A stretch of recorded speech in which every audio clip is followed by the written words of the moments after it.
Assalamu alaikum wa rahmatullahi wa barakatuh, everyone. Welcome to our continuation with Shah Walullah Dehlavi. We've had a bit of a break because we had the month for Ramadan.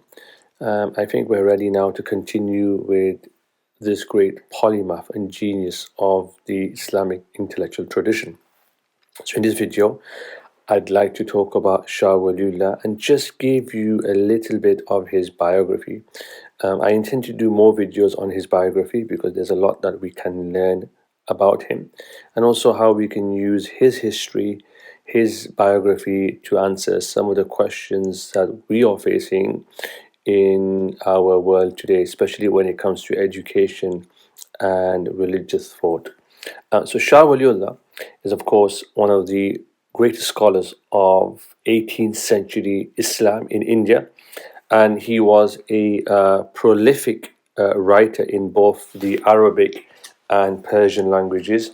These were important languages that one had to master and have proficiency in order to become a scholar. Okay, so that's very, very important. Now, he was born on the 4th of Shawwal, 1214 Hijri, which roughly corresponds to February 21st, 1703. He was the first child of his father's second marriage when he was already 60 years old. So his father was already 60 years old when he conducted his second marriage. His father, who was also his spiritual guide, Shah Abdul Rahim, very, very famous. Shah Abdul Rahim is a very famous person. He died in 1719. May Allah be pleased with him. He was a practicing sheikh as well. So he was an alim, but he was also a follower of the spiritual tariqah of the Naqshbandiya, but also Chishtiya and the Qadiriyya. So these are Sufi tariqas. Remember that the ulama in those days were part of a triad, right? So they followed a theological school, in most cases Ash'ari or Maturidi schools. They followed a school of fiqh or madhab, right? So whether it was Shafi'i, Maliki, Hanbali, Hanafi, scholars were following one of those schools, but they will also follow a Sufi path or a tariqah as well, right? And this is what makes a person a well-rounded alim, that they are rooted in tradition, they have theology, aqidah, they have good understanding of practice, and ihsan, beauty of their religion. So his father was rooted in all three, but he was also in Tasawwuf, he was following, or Sufism, he was following Naqshbandi, Tishtiya, and Qadiriyya. And this isn't something new. I mean, scholars were very eclectic. So because they were geniuses, they were polymaths, they didn't just follow one school of law, they didn't just stick to one school of Aqidah, they would sometimes synthesize between them as well. That's important to bear in mind as well. Shah Waliullah had a deep respect for his father. His father had his own madrasa, if you like, in Delhi, in the city of Delhi. And Shah Abdul Rahim was also employed, if you like, or he was commissioned by the Mughal ruler Aurangzeb, who died in 1707, to write the Fatawa Alamgiri. This is actually the original picture of it. You can buy the book now, of course, in print. But he was commissioned to work alongside others to prepare this monumental text, the Fatawa Alamgiri, by the Mughal ruler Aurangzeb as well. So I talked about how Shah Abdul Rahim decided to marry a second time when he was 60 years old. And he just mentioned his father that he had a sort of mystical experience that Allah would grant him a son who would reach a high or elevated mystical state. And so one of his disciples, Sheikh Muhammad of Pulat, this is a name that comes up in there. He offered the hand of his daughter to his teacher. So Shah Abdul Rahim was offered the daughter of one of his students. Now, some people criticize Shah Abdul Rahim for his late marriage at the age of 60. But Shah Waliullah, when he was born, he actually lived to see his father, of course, at least until he was 17 years old. And he had important impact on Shah Waliullah's education. I'll talk about this later, we mustn't ignore the fact that his mother, Shah Waliullah's mother, was also exceptionally devoted to religion, and she was a very insightful person, and we'll talk about her in some future video if Allah wills. Shah Waliullah's ancestry also traces its genealogy back to the companions. For example, from his father's side, you can trace it back to Umar, may Allah be pleased with him, and to his mother's side, you can trace it back to Ali, may Allah be pleased with him. So this is also important. A little bit about his education. So his father, Shah Abdul Rahim, spent a lot of time giving him a very thorough education. He began studying at the age of 5. He began to fast at the age of 7. This is when he completed his first reading of the Quran. He began to read text in Persian. By the time he was 10, he was already able to read and study independently. How many children today can do that? So that's fascinating as well. And after his second marriage, Shah Abdul Rahim obviously moved to Delhi, and where Shah Abdul Rahim's madrasa was located. And he also studied books of hadith, the Mishkat al-Masabi, Sahih al-Bukhari, Quran tafsir, fiqh, usul al-fiqh, aqidah. But he was also very much embedded in the works of Sufism, especially Ibn Arabi. And we will see this in his works. We will see this in Shah Waliullah's Hujjatullah al-Baligha. But also Abdul Rahman Jami, Fakhruddin Iraqi. He was also trained in astronomy, mathematics, Arabic, Persian language, grammar, medical sciences, and all of this played an important role in his education, but also in his work. So we'll see this in the Hujjatullah al-Baligha. Shah Waliullah was married at the age of 14 to the daughter of his maternal uncle, and this is mentioned about him. At the age of 14, Shah Waliullah was married.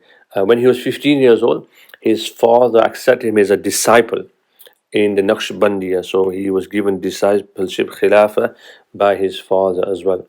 And Shah Waliullah, after his father's death, continued to teach in the Ulum Shari'iyah, and he was obviously part of a tariqah as well.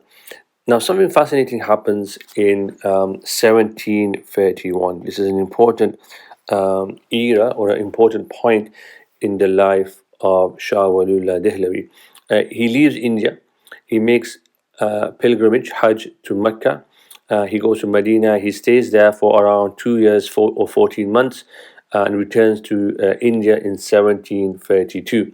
Now, while he was there, he studies with ulama, the sciences of hadith, fiqh, tasawwuf, and many eminent scholars. One of them was someone very famous, someone called Abu Tahir al-Kurdi al-Madani. But also others like, for example, Sheikh Wafdullah Makki, Sheikh Tajuddin Qala'i al-Hanafi, and they exposed Shah Waliullah to hadith scholarship. So he really got this sort of really varied, rich, cosmopolitan exposure to hadith. This is why traveling to seek knowledge is very important. Sometimes what happens with madrasa students is they study one place and that's it. What they should do is travel and study from different ulama and different traditions to get a very rich and enriching experience. This doesn't often happen. You can tell when scholars who've traveled quite a lot have a very deep understanding of the Sharia. So he had that experience as well. And of course, that was a North African, Hijazi, Indian mix. So he had a really diverse experience. While he was there, he also developed a deep fascination, interest for Imam Malik and his work, the Muwatta. He wrote 2 commentaries, the Musawwa, Musafa, which we now have. Of course, the ulama who follow his traditions, for example, in the Deobandi tradition, you have Awjazul Masalik, which is a commentary on the Muwatta as well. But so Shah Waliullah was, deeply influenced by the ulama there, and also by other madhahib as well. And his writing career, if you like, really begins when he comes back. And the Hujjatul al-Baligha, the book that we're hoping to study, inshallah, was composed like maybe like a decade after his return. And he was quite reluctant, and we'll see this in the Arabic at the beginning, to actually write this book. And he saw a dream where he was shown the vision or of the Prophet's grandsons, Hassan and Hussein, may Allah be pleased with them, and they were holding out a broken pen, and they essentially handed it to him, and he fixed the pen, and then they gave him the robe of the Prophet, peace be upon him. So Shah Waliullah understood that he had been bestowed with this important mission to revive and restore Islamic sciences. As you can imagine, sometimes learning scholarship can fall into decadence. People don't think about the Sharia for their times, and so he revitalized the Hadith studies, and we'll see this. And this is a legacy of Shah Waliullah that we see today, where in many madrasas, especially from the subcontinent, who follow Dars Nizami, they have a strong Hadith focus. Now that's also received some criticism, but that not need entertainers right now.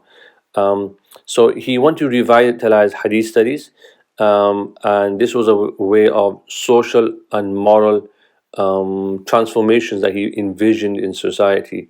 Right, so his work is very, very important, and we'll see this as well. And one of his closest disciples, someone called Muhammad Ashiq of Purat, 1773, he died in. He kind of like really pushed him, and we'll see this in the book. He'll mention this in the introduction, how he was pushed to write this particular book, Hujjatul Baligha. Shah Waliullah, he passed away in 1762. Allah be pleased with him. And really his legacy was carried on by someone in particular, but many of his sons, but one of them was Shah Abdul Aziz, who's very, very important in certain fatwa that he wrote and some of the views that he had, because India was now being colonized by the British, so to speak. And then you have Shah Rafi'uddin, and then you have his famous grandson rather, Shah Ismail Shahid, who's also very, very important. And maybe at some point we'll look at him as well, because this is a legacy of Shah Waliullah. So I wanted to give you a brief biography, and inshallah what I hope to do is to go into more detail in future videos. Let me know what you think. If you do find this useful, please do share it with other people, leave some comments, and I look forward to hearing from you very soon. Assalamu alaikum wa rahmatullahi wa barakatuh.